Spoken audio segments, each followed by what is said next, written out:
যারা বলছো পড়তে ভাল লাগে না, তারা একটু ভেবে দেখো তো, আমি যদি বলতাম আজ সারা রাত পড়তে পারলে কাল সকালে তোমাকে 1,00,000 টাকা দিব, বা তুমি যেখানেই ভর্তি হতে চাও সেখানে ভর্তির ব্যবস্থা করে দিব, তাহলে কি একটা রাত পড়তে পারতা না? পড়তে কি বিরক্তি আসতো একটুও? নিশ্চয়ই না। কারণ তুমি বুঝতেই পারছো, একটা রাত পরিশ্রম করলে আগামীকাল আমি অনেক কিছু পেতে পারি। তোমার ক্ষেত্রে এই যাত্রাটাও কিন্তু একই রকম। তুমি যদি 3-4 মাস একটু পরিশ্রম করতে পারো, এটা কিন্তু তোমার পুরো জীবনটাই বদলে দিবে। তোমার নতুন একটা প্রফেশন, নতুন একটা পরিচয় তৈরি করে দিবে।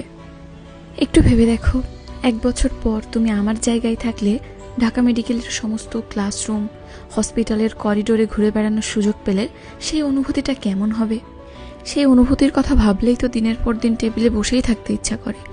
আমার সময় আমি শুধু সিনিয়র ভাইয়া আপুদের দিকে তাকাইতাম এবং খুব ইচ্ছা করতো তাদের মতো হতে। সেই ইচ্ছাই আজকে আমাকে এই পর্যন্ত এনেছে।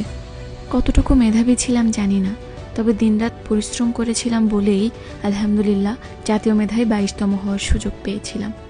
আর বলো, স্রষ্টা কি কখনো পরিশ্রমের ফল নষ্ট করেন?